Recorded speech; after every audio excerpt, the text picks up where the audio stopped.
Hi, thanks so much for joining us for Les Femmes S'Animent virtual conference during this year's Annecy Online Festival.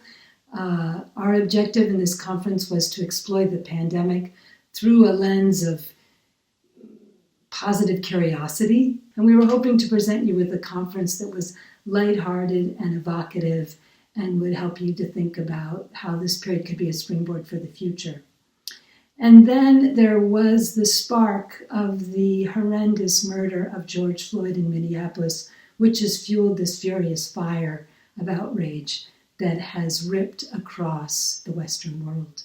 And we realized that it was impossible for us not to acknowledge this and to also break out of our bubble and walk our talk at Les Femmes S'Animent and do something to be part of positive change. So to this end, Les Femmes S'Animent has decided to launch a two-pronged initiative this year in Annecy, which we look forward to showcasing next year in 2021 in Annecy, which is focused on finding, fostering, and producing young female emerging talent whose stories we just don't hear enough of. We want to make two prongs because one of them is in conjunction with Annecy's commitment to the African continent next year in 2021. We will focus specifically on West Africa, on the Francophone community. And the second prong is here in France, going into communities where women are not often heard from and giving them a chance to have their voice fully spoken. We'd love it if you join us, and I think it's going to be a great adventure. But let's get back to the task at hand, which is our virtual conference, our exploration of the curiosity of confinement, of what it provoked, and where perhaps it will take us. I want to thank you all again for joining us, and especially everyone who took the time to participate. And now let me hand it over on to you, Zoe. L'impossible est possible. Et si la crise actuelle nous permettait d'avoir un regard neuf sur notre vie professionnelle, créative et communautaire?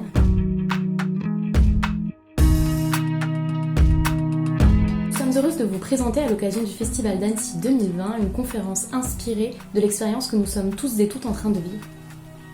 Lancée en 2015 au MIFA, LFA est une association française visant à promouvoir le rôle des femmes dans l'industrie de l'animation française. Notre travail s'incarne particulièrement dans notre programme de mentorat, nos tables rondes, ainsi que dans notre engagement à fournir des ressources concrètes contre le harcèlement au travail. Nous sommes très privilégiés d'être une industrie qui peut prospérer pendant le confinement. En effet, les studios sont très rapidement passés au télétravail, les réunions ont continué dans le monde entier par visioconférence et les projets ont tous avancé, du développement à la production. Pour autant, notre ancien monde s'est arrêté et nous espérons qu'un nouveau monde va émerger. Il est évident qu'il n'y aura pas de retour en arrière. Ce qui semblait impossible il y a encore quelques mois est désormais possible. Nous avons beaucoup à apprendre de ce tremplin inattendu. J'ai décidé de renforcer encore les mesures pour réduire nos déplacements et nos contacts au strict nécessaire. Dès demain, midi, et pour 15 jours au moins, nos déplacements seront très fortement réduits.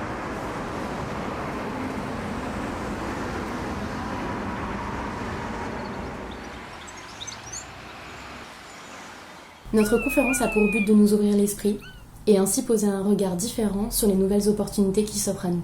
Si tous ces sujets vous tiennent à cœur, rejoignez-nous au sein de l'association pour en discuter et agir ensemble. Nos coordonnées sont à la fin. Bonne conférence!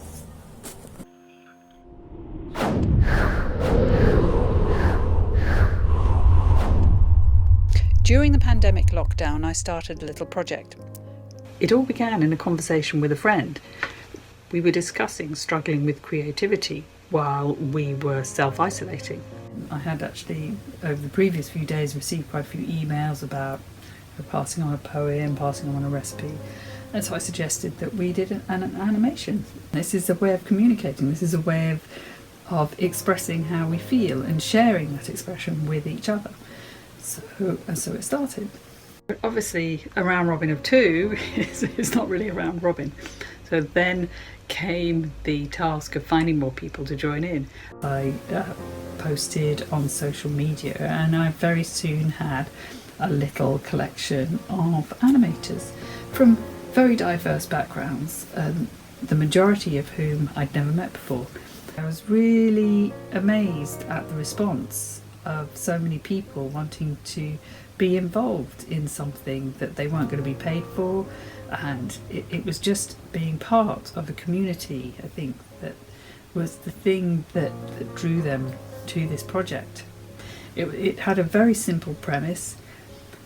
The only rule was that your animation started from the final frame of the previous animator. What you did with it, how you moved into your own work from that, was entirely up to you. There were no other rules apart from that. And it didn't even have to be COVID based or isolation based, but I did say that it would be nice in some way to represent how that made you feel, or how you were feeling, how the animators were feeling at that moment. Animation is about collaboration. It's a thing we do together. We collectively tell a story. And being in lockdown was no different. The only difference was the face-to-face contact. We need, as creatives, as animators, as artists, as storytellers, we need to collaborate. We need each other to feed off and to bounce off and to encourage and support. And if you're just alone trying to make work, it is very difficult. It's difficult to be motivated. It's difficult to maintain focus. And I think that this project helped, by creating a little community around it, it helped to encourage people to make their work and to really engage with it. It's been good in that respect for me to maintain relationships and build new relationships. And I think it's an interesting conclusion that I've reached, is that actually we talk about the animation industry, but it's not an industry, it's a community.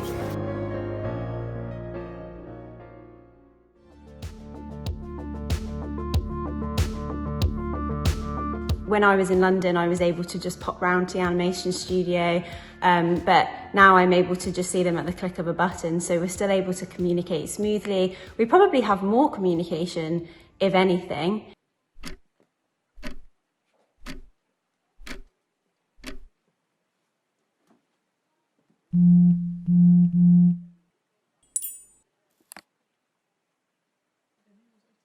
And I think what lockdown, in a kind of positive, in a strange positive way, has given me focus on the important things and has given me time to work on my own stuff.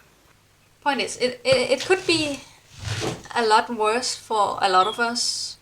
It could also be a lot better for a lot of us, but we're resilient enough to adapt to these kinds of things. And I think that's a really big takeaway for the future, no matter what. Could you be quiet for a moment? I'm trying to say the point of things. What I would like to keep from this crisis is that people understand, especially politicians, that the environment is really important. We need to take care of what we have, the nature and the relationship between people. I really think that's one of the most important things.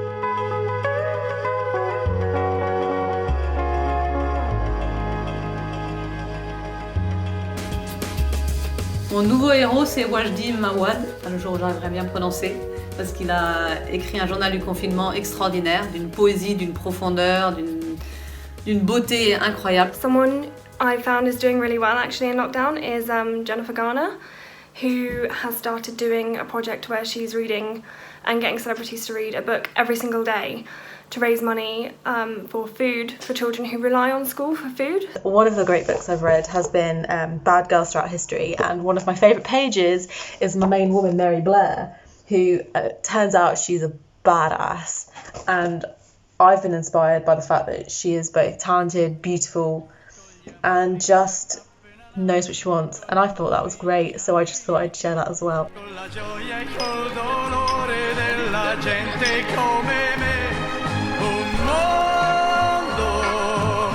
Soltanto adesso io ti guardo, nel tuo silenzio io mi perdo, e sono niente accanto a te. For me, all the organizations and festivals that were able to adapt into the online presence. I guess they were kind of my heroes. Beaucoup de pistes ont été lancées, des idées de mise en ligne de contenu, des rencontres, des masterclass en direct, des webinaires, vraiment un ensemble d'initiatives qui a pu pallier à l'annulation de nombre d'événements cette année. Et j'ai trouvé ça vraiment très inspirant. My new hero, I suppose, is Zoom. All video conferencing is the only human contact that I have at the moment, other than a quick hello to the guy in my local food store. Them that's got shall get.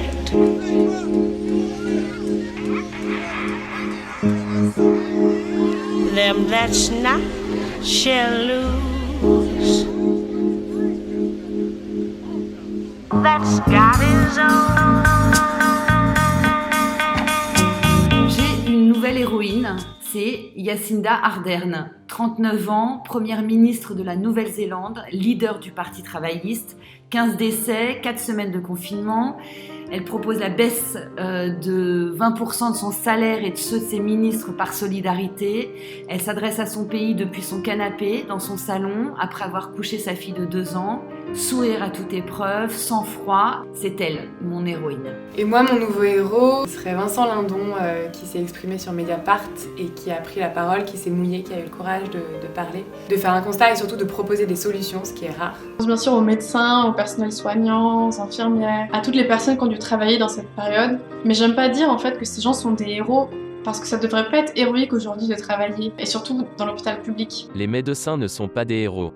En faire des surhommes est une arnaque populiste pour faire oublier que le système de soins est démantelé depuis des décennies par les libéraux. Donc je pense qu'en cas de crise, on ne devrait pas attendre qu'il y ait des héros qui viennent nous sortir du pétrin. I feel admiration for everyone, all the essential workers, the NHS, all the supermarkets, the people working at my local Sainsbury's, working hard, making sure we get everything we need, and also everybody trying to keep their distances and staying at home. So yeah, I would say that those people, everyone I admire. La femme invisible, comme on parle du soldat inconnu, pour moi il y a la femme invisible, c'est toutes ces femmes qui se galèrent depuis 2 mois à essayer de concilier leur vie de famille avec leur travail, probablement, enfin voilà, toutes celles qui ont des boulots compliqués ou qui vivent seules avec leurs enfants.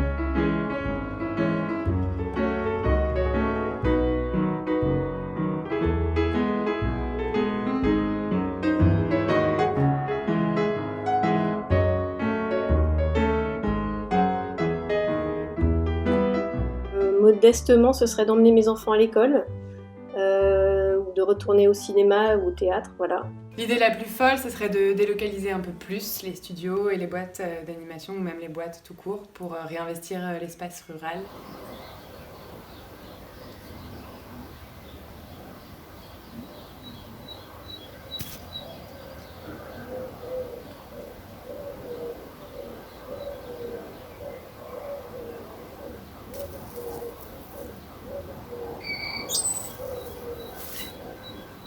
Après le confinement, j'aimerais que l'ensemble des acteurs de la filière prennent le temps de réfléchir au système en place, à la chronologie des médias et réfléchissent en synergie à la meilleure manière de valoriser les œuvres et leurs auteurs pour toucher le grand public qui, je pense, dans les temps à venir, va être en demande de contenu culturel.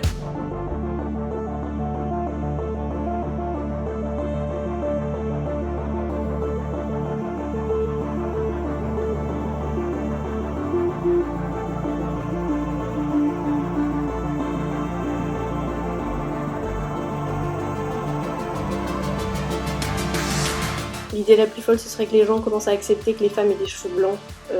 Voilà. C'est un petit peu futile et à la fois, je pense que c'est une vraie question. L'idée la plus folle, ça serait que l'on inscrive dans la Constitution que la finalité de l'État est le bien-être psychologique et matériel des citoyens.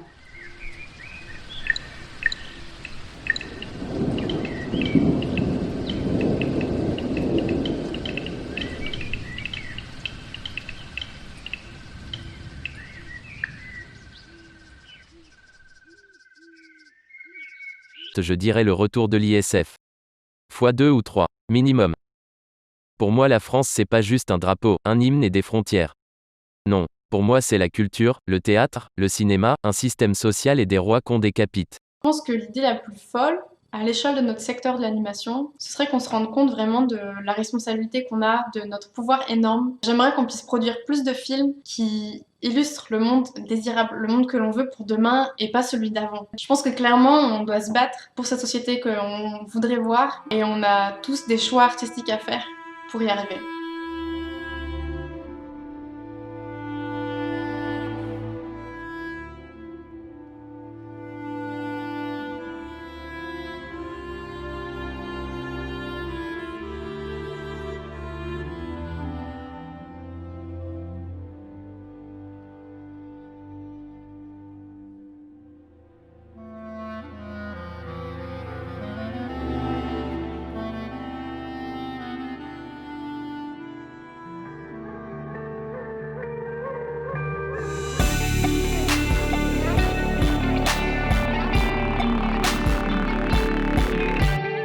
Il me semble qu'à l'issue de cette expérience forcée de confinement, nous avons appris qu'en matière de lien social, la différence entre virtualité et réalité n'est plus aussi radicale qu'auparavant. Les perceptions du temps et de l'espace ont été modifiées et nous avons tous et toutes passé un nombre d'heures colossales sur le net et les réseaux sociaux. Zoom will cut everyone else off if you just keep talking. So nobody can interrupt you if you just keep going. No, I'm kidding. Video conferencing is really good at presenting the opportunity to being invited to meetings that otherwise you might not have gone to. I had a presentation which I was ready to do in Cannes and I ended up pitching in my laundry cupboard. Joker au nez? Wow, Joker! Ouais, hey, Batou! Et merde! Comment les nouvelles-tu? Enfin, tout ça? Tu fais quoi, là? Oh, rien de spécial. Et toi, là, tu fais quoi? Bah rien, justement, c'est pour ça que je t'appelle. I really think that this is a perfect moment to show yourself from your home through all the social media that are open nowadays. I mean, there are thousands of social media. Pour moi et pour ma génération, je pense qu'il faut user et réuser des réseaux sociaux, s'amuser, raconter des anecdotes réelles pour toucher des gens réels.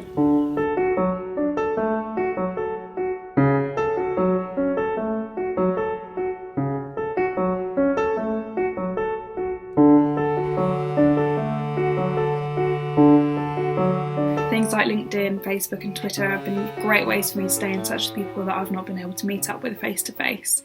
Moi, je vais avoir du mal à répondre à cette question car je suis virtuellement assez nulle. Je suis pas sur Facebook ni sur Instagram et j'ai pas de smartphone. Pour me rendre visible pendant le confinement et qu'on ne m'oublie pas, je me suis fait un compte Instagram. Follow me. J'ai dû trouver des choses intéressantes à poster tous les jours, c'était pas évident. I don't like the feeling of advertising for my work constantly and like, hey, look what I did. I'm a little bit more reserved in that sense. Or I better post it after the work is done. But then again, you know, like it can only be better if you share content.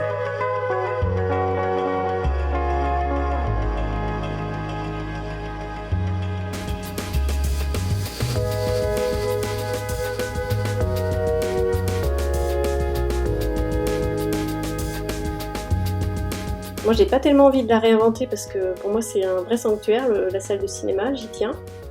Et j'ai pas tellement envie d'imaginer des drive-in ou des cinémas en plein air ou des cabines de visionnage. Voilà, je vois pas trop, en fait. J'aime trop la salle de cinéma et j'aime bien comme elle est. J'en ai aucune idée. Ce que j'aime, ce sont les vieux cinémas qui ont une âme. Pas les multiplex dégueulasses. Vendeurs de glace et de soda. Well, we don't have to reinvent cinema. I mean, viewing experiences have always changed, often by the viewers themselves. We just have to pay attention to where the viewers are and to adjust our strategies accordingly. It reminds me of the story I once heard about candle businesses. When the light bulb was invented, a lot of candle businesses went out of business because they just kept promoting candles even though people bought light bulbs by then. And the only candle businesses that survived, those were the ones adjusting to the new inventions, to the light bulbs, because they realized that they were not in the candle business, they were actually in the light business. And I think we as animation creators and producers, we really have to start realizing that we are in the animation business or the entertainment business, and we are not in the physical theater business.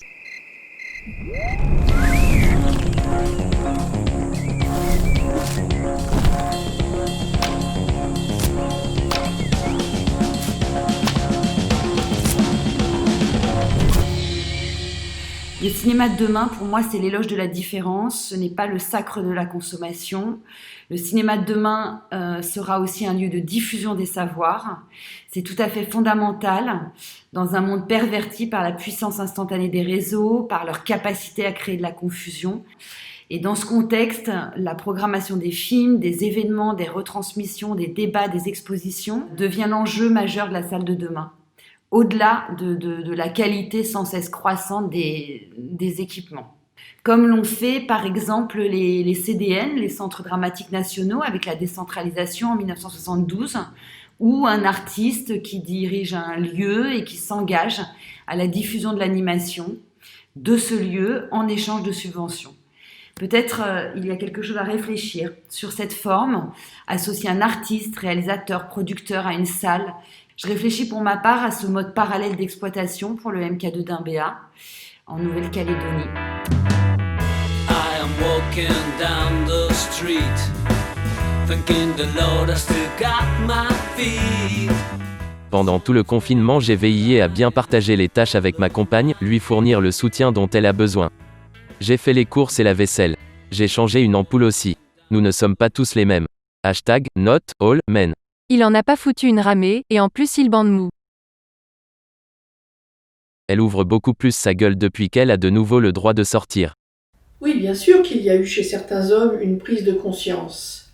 Il faut maintenant que cette prise de conscience perdure sur le long terme. Alors oui, je dirais qu'il y a eu une belle prise de conscience, en tout cas concernant mon couple. Après, pourvu que ça dure. I think it's been really interesting, actually, for myself and for my partner, who's a man, to see how we balance now.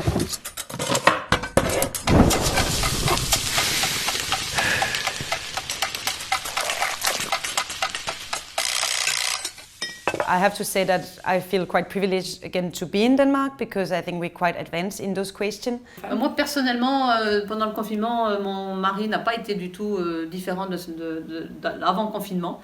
Et il n'a ni fait ni le ménage ni les courses. Heureusement qu'il y avait mes filles et leurs amoureux qui, eux, par contre, ont vraiment pris le relais et ont évité que ce soit tout sur mes épaules. Mes filles et leurs amoureux, c'est moi. Et moi, mon amoureux, il a 32 ans. Et c'est vrai que ça n'a jamais été une question pour lui ou une discussion entre nous. Il a toujours aidé. C'est très appréciable et surtout, ça donne de l'espoir pour la suite. I'm living with a man that does work with me. That we share a lot in the house, so I don't feel like I do things, or like I don't feel like I'm the stereotype or he is. Alors je pense vraiment pas qu'en 3 mois, le système patriarcal puisse s'effondrer. Je pense à ma mère, professeure spécialisée au collège, qui a dû continuer tous ses cours à distance et en même temps qu'à garder son rôle de ménagère, à cuisiner et à faire le ménage pour tout le monde. Je n'ai vu dans cette période que la révélation d'un nombre croissant de femmes maltraitées et en souffrance, ce à quoi je pensais tous les jours pendant le confinement. Je pense donc qu'il y a encore beaucoup de travail à faire. Dans toutes les crises, les femmes faisaient souvent partie des premières victimes. Et les crises à venir, elles sont nombreuses. Donc il faut vraiment qu'on repense toutes nos sociétés pour qu'elles soient plus féministes. Ça passe à travers les histoires que l'on raconte, les personnages qu'on crée et les personnes qu'on embauche.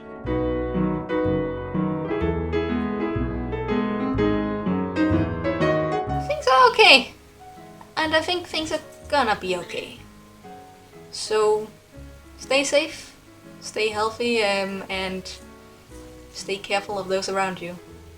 See ya. Nous vous remercions pour vos témoignages et nous avons une envie d'optimisme. La réflexion passe par l'écoute et nous espérons qu'ensemble, nous pourrons actionner des leviers, soutenir des fenêtres de diffusion et des programmes engagés. Nous vous invitons à nous retrouver sur le site internet lesfemmesaniment.fr. à venir à nos tables rondes et networking lorsque le temps sera plus propice aux rencontres physiques. À bientôt!